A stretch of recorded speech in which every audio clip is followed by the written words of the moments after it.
Assalamualaikum warahmatullahi wabarakatuh. Selamat pagi, Shalom, Om Swastiastu, Namo Buddhaya, salam kebajikan bagi kita semua. Selamat pagi Ibu dan teman-teman semuanya. Pagi hari ini kita ucapkan syukur kepada Tuhan Yang Maha Esa karena telah memberikan kita kesehatan sehingga pada hari ini kita bisa menghadiri perkuliahan kita dengan sehat dan semangat. Pada pagi hari ini, saya Sarah Veronica Napetuku akan mempresentasikan materi saya yaitu perkembangan kognitif remaja. Next.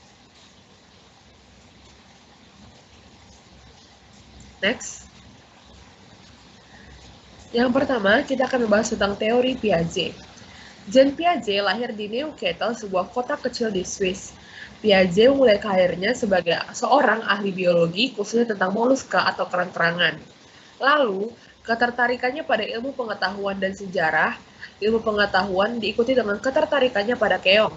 Karena Piaget semakin larut dalam penyelidikan bagaimana proses pikiran bekerja dalam sains, akhirnya dia tertarik pula untuk menyelidiki apa sesungguhnya pikiran itu, khususnya tahap-tahap perkembangannya. Bidang ini disebut juga dengan epistemologi genetik, yang berarti studi tentang perkembangan pengetahuan manusia. Selanjutnya, Piaget memutuskan untuk mempelajari anak pada tahun 1920 ketika bekerja di laboratorium Binet di Paris. Next. Yang pertama kita akan membahas tentang pandangan kognitif remaja Piaget. Piaget menyatakan bahwa pada usia sekitar 7 tahun, anak-anak memasuki tahap operasional konkret dan perkembangan kognitif. Mereka dapat bernalar secara logis mengenai kejadian dan objek konkret. Mereka juga memperoleh kemampuan untuk mengklasifikasikan objek-objek dan bernalar mengenai relasi antara kelas-kelas objek. Menurut Piaget, ketika anak berusia sekitar 11 tahun, dimulailah tahap perkembangan kognitif yang keempat dan final atau tahap operasional formal. Dalam pandangan Piaget, seorang remaja termotivasi untuk memahami dunia karena perilaku adaptasi secara biologis mereka. Remaja secara aktif membangun dunia kognitif mereka. Informasi yang didapatkan tidak langsung diterima bulat-bulat begitu saja ke dalam skema kognitif mereka. Remaja sudah mampu membedakan antara hal-hal, ide-ide, atau informasi yang lebih penting dibanding ide lainnya. Lalu, remaja juga menghubungkan ide-ide tersebut. Seorang remaja tidak saja mengorganisasikan apa yang dialami dan yang sedang diamati oleh dirinya, namun remaja juga mampu mengolah cara berpikir mereka sehingga memunculkan ide-ide baru. Next. Yang kedua, ada tahap operasional formal. Pemikiran operasional formal lebih bersifat abstrak dibandingkan pemikiran operasional konkret. Pemahaman remaja tidak lagi terbatas pada pengalaman yang konkret.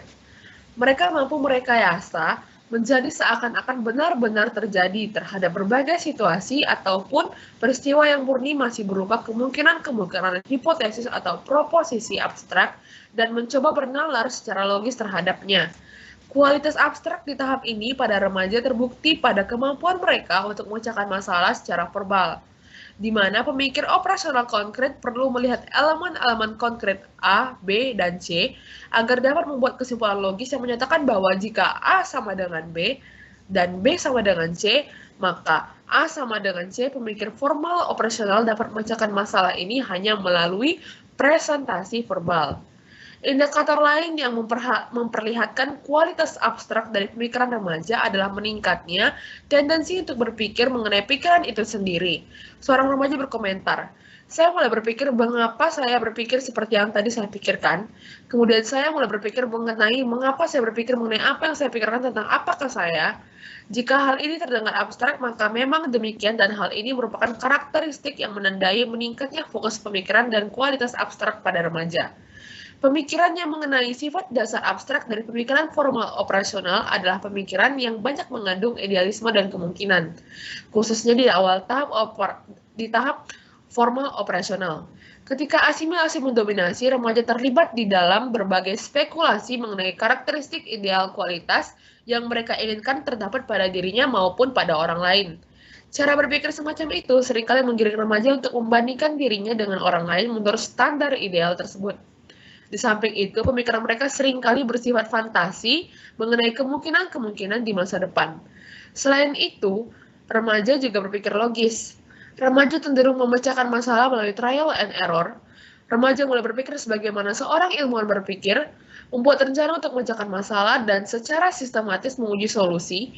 Tipe pemecahan masalah menuntut penalaran hipotesis deduktif atau hypothetical deductive reasoning, mencakup penciptaan sebuah hipotesis dan melakukan deduksi terhadap implikasinya yang memungkinkan untuk menguji hipotesis. Next. Yang ketiga ada evaluasi terhadap teori Piaget. Sejumlah peneliti mempertanyakan teori Piaget mengenai tahap operasional formal. Penelitian mereka menemukan bahwa terdapat lebih banyak variasi individual dari yang telah digambarkan oleh Piaget. Pada kenyataannya hanya dapat sepertiga remaja awal yang mencapai pemikiran operasional formal dan banyak orang dewasa Amerika yang tidak pernah menjadi pemikir operasional formal. Demikian pula orang dewasa di budaya-budaya lain. Teori perkembangan kognitif Piaget juga memperoleh tantangan dalam hal lain. Piaget menyatakan tahapan sebagai struktur pemikiran yang menyeluruh yang mengandung sejumlah aspek yang muncul secara bersama-sama. Meskipun demikian, sebagian besar para ahli perkembangan kontemporer sepakat bahwa perkembangan kognitif itu tidak berupa tahapan seperti yang diyakini oleh Piaget. Di samping itu, anak-anak dapat dilatih untuk bernalar pada tahap kognitif yang lebih tinggi dan sejumlah kemampuan kognitif dapat muncul lebih awal dibandingkan yang diperkirakan oleh Piaget. Banyak remaja masih berpikir secara operasional konkret atau baru saja mulai menguasai operasional formal. Sekian penjelasan dari saya. Terima kasih.